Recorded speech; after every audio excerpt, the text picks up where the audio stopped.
You're welcome back to TVC Breakfast. If you're just joining us, President Bola Tinubu has declared a state of emergency in Rivers State following the lingering political crisis in the state. President Tinubu made the proclamation during a nationwide broadcast on Tuesday evening, suspending Governor Siminalayi Fubara, his deputy Ngozi Odu, and all members of the House of Assembly for 6 months. The president noted that the crisis was hindering democracy governance from thriving in the state.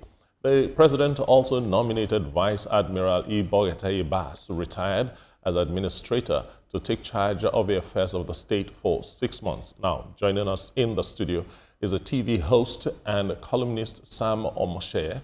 We also have via Zoom PR consultant and public affairs analyst Ambrose Igboke. First of all, let me say welcome. You, I mean, welcome. It's good to see you. It's good to see you, Sam. It's like you are our own. You are part of the house. So it's nice to have you here, sir. That's right. Thank you. All right, and the same way, let's say a big welcome to Mr. Igboke out there. But first, let's start with you, Mr. Omoshe. Please explain to us emergency rule and why it is necessary. Emergency rule, as it is conceived, is intended to avert crisis that has become an existential threat to the state.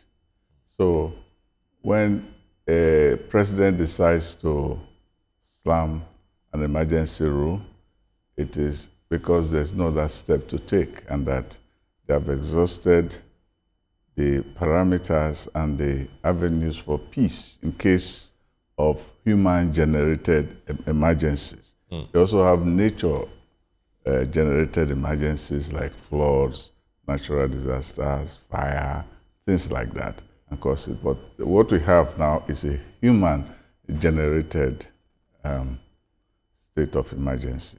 So it is like the last-ditch effort to avert breakdown of law and order and even an existential threat to the state. All right, so let's go to Dr. Ambrose Igboke for his opening salvo, for this conversation. So we've been monitoring what has been going on in Rivers State, starting from last year with the face-off between suspended Governor Fubara and his predecessor, Nyesom Wike, and all of the things that happened to the State House of Assembly, etc. Do you think it was very expedient for the president to have declared the state of emergency, as we witnessed yesterday? Well, there are two sides to the coin. Some feel that it is too early, that the president has not really exhausted all platforms for mediation and negotiation. Some feel that it is imminent because there have been a breakdown of order has started in terms of the blowing up of oil pipelines that took place within 24 hours. And that this was just a strategy to ensure that there's no further breakdown of law and order. But state of emergency tactically is not actually to prevent breakdown. It's when the things have already broken down, if all have failed. For example, there have been 5 states of emergencies proclaimed in Nigeria since independence in 1960. And where we see them, in the one that happened in the Western region in 1962, it was politically motivated, just as Sam said, it's a human factor. And it was all politics when the NPC was trying to take hold and, dismantle the action group. That led to serious consequences for Nigeria that even led to the coup and the counter-coup and then the civil war. Then when we came to the Fourth Republic, Second Republic, nothing happened. Third Republic, nothing happened in terms of state of emergency. But Fourth Republic, this is the 4th state of emergency. When we look at them, the first one, it was 2004 in the Fourth Republic.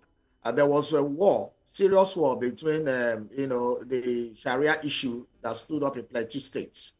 When we look at the second one that happened in 2006, we found out that it was a political thing. It was not an issue of breakdown of law and order, although there were, signs of breaking down of law of order a sense of impeachment, no impeachment of the governor then, and things were beginning to happen. So in 2013, when it happened again, it was because of the Boko Haram issues and the breakdown of law there in the 3 states of Adamawa, Yobe, and I think the third one I can't remember. Adamawa, Yobe, so, and Borno State. Adamawa, Yobe, and Borno. Those are the 3 states. So you could see that it was a war situation, and state of emergencies were declared in a war situation. But again, curiously, the governors were not removed in those 3 states where it was actually a war situation. While the one of Plateau and Ekiti, the governors were removed, they were suspended. And curiously, because I will assume that Obasanjo was a former military leader, he brought his colleagues from the military to be sole administrator in the time of Plateau, and also sole administrator in the one of Ekiti. Coming down now, what we have in Plateau State is a case of a godfather and a godson who are trying to set the state on fire. There are blames on both sides. We have a governor who went to all right, since we remove the roof of a national just because. We obviously are having glitches there. So, Dr. Omosheye, let's look at this particular decision to declare a state of emergency in a Rivers State. Is it timely? Is it going to be as effective as everyone would think it should be? Well, I think that the situation was careening out of control, and everybody knows that. Mm-hmm. The president has even said that there was no governor. He was not the one that even said, it was the Supreme Court that there was no government, because for you to have a government, you must have the 3 arms of government operating at the same time. Yes. What you had was a case of what the Bible calls the abomination that maketh desolate. Desolate. That, what you had in the state was that you had a throne that was stained, where it was as if they're making sacrifices for themselves rather than for the state. Right? The Bible says that when you shall see the abomination of desolation spoken of by Daniel the prophet, stand in the holy place. He that readeth, let him understand. And ye that be in Judea, flee into the mountains. So it was a case in which the throne itself had become desecrated. Yes. That was what was happening in Rivers State. Right? Sorry. And what you had, there are so many things that happened. There was the House of Assembly, and then there was the executive. The executive did not relate to the House of Assembly. House of Assembly did not relate to the executive. You had a governor who was accused of breaking down the House of Assembly, bumping it to inexistence.